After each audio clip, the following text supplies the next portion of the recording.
Hey, so I'm just going to do a tarot reading for the supermoon in Virgo, which is happening Tuesday night for those of us in Australia. So obviously this message may not sit well with every single human on earth.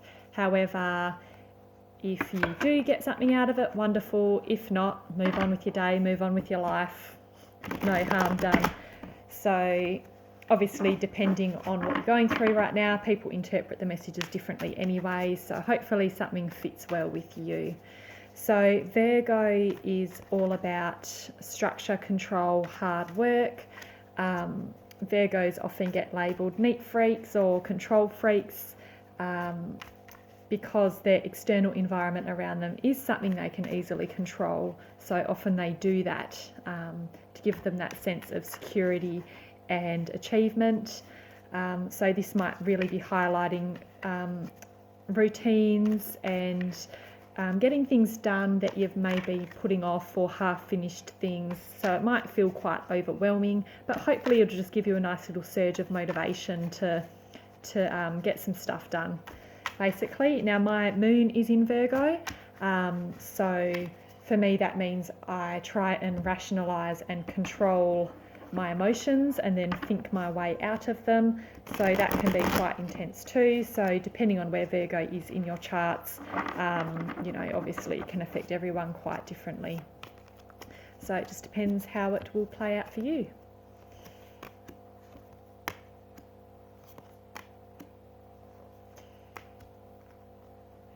Okay, so the first card that showed was the Nine of Pentacles. So this is earth energy. So Taurus, Virgo, Capricorn. So Nine of Pentacles is about recognizing how far you have come with your home and work and achievements. It's about really just appreciating where you're at, and with the Nine of Pentacles came the High Priestess. So this is a very spiritual card of growth and tuning into your higher self and your soul and enlightenment. So they're very powerful feminine energies that have come through together, and yeah, very, very Virgo-like, with the hard work and getting things done and completion, and then this real spiritual moon-like energy of the High Priestess who's tapping into her intuition and the unseen realms. So that's really beautiful balance of the feminine energy there. And with that comes the Nine of Wands, so very masculine fire energy, Sag, Leo or Aries, very driven.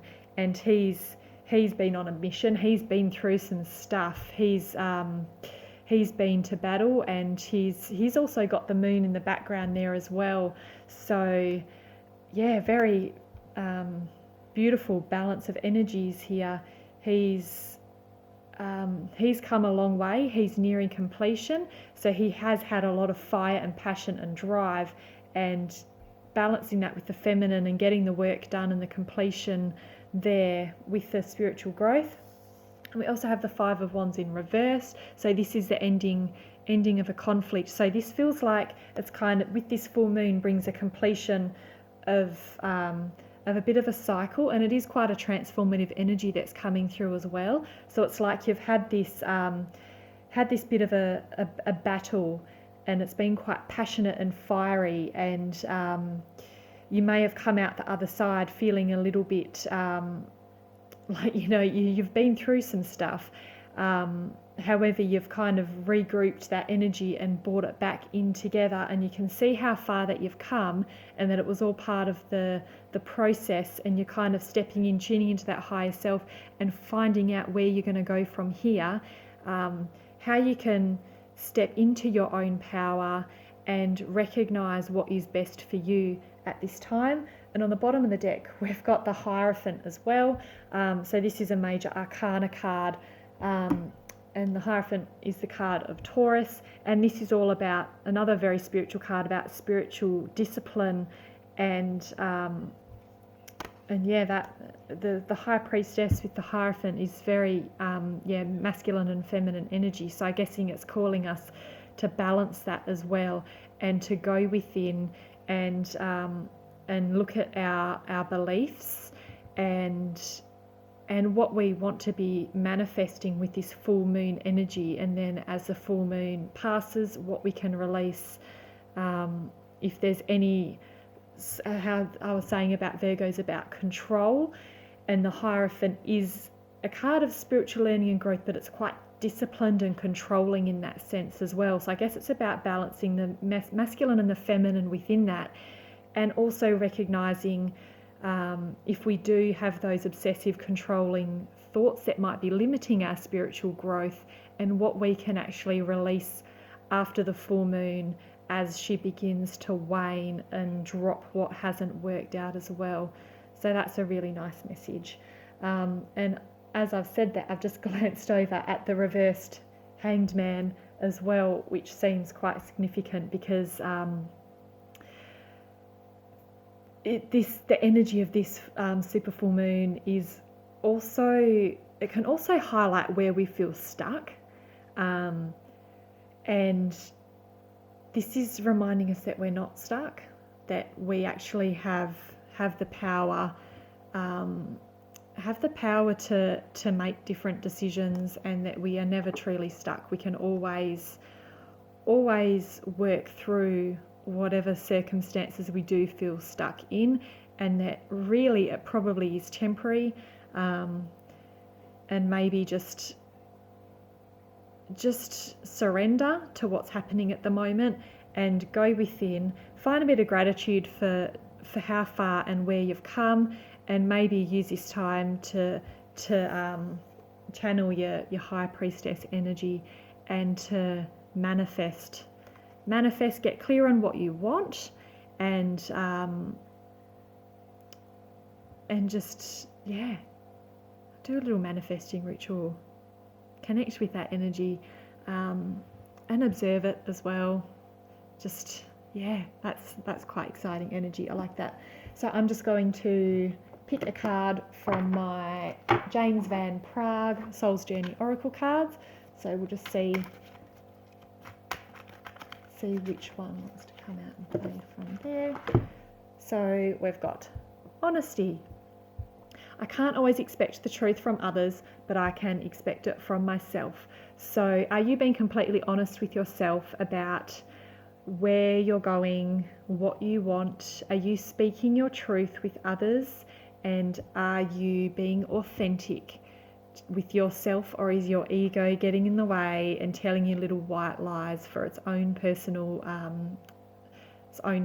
gratifications, I guess? So I guess, as I was saying with the Hanged Man, you might not be as stuck as you think you are.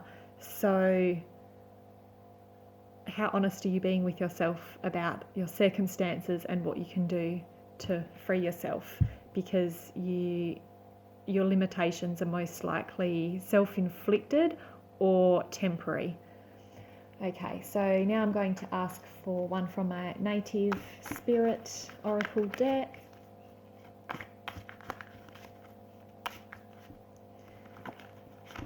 And we've got Freedom Horse. So this is reminding us that we actually do have quite a high level of freedom in our lives for the most part, although, as I was saying, we may feel stuck. So I guess this is finding a little bit of that passion again, because stuff doesn't always have to be quite so serious and feel like a battlefield and feel like, we're constantly losing, or we're constantly winning, but we're kind of coming out of the other side feeling a bit hard done by and bruised and battered or attacked. So this is just about finding a bit of that joy again. What makes your spirit feel free? Get a bit of movement in your body, just visualize this running, galloping horse, and the freedom it must feel. What's going to give you that feeling? Maybe put on some funny music and dance, or get out in the sunshine, do something a bit spontaneous. Just tap into that, because it doesn't always have to be this serious. It's not meant to be that serious. And the energy of joy and laughter and freedom brings us so much vitality, and it's very high vibrational, and it can help us shift and let go of these feelings of being stuck. So just honouring that within yourself, and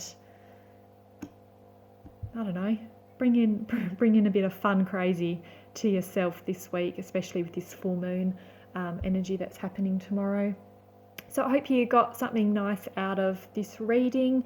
Please leave a little comment and a like so I know that it's reached you, and let me know how it's playing out for you and if it resonates. And I do personal readings as well, so you can hit me up, higherpathhealing.com.au, and you can also follow me on Instagram and Facebook if you like my messages. So thank you, and I hope that this super full moon in Virgo isn't too intense for you. Just appreciate wherever you're at, and whatever comes up for you, sit with it, observe it, and just appreciate where you are, because you're amazing and there's a lot going on right now, and we're all dealing with it the best we can. So thank you for watching, and love you all, and I'll see you again soon. Bye.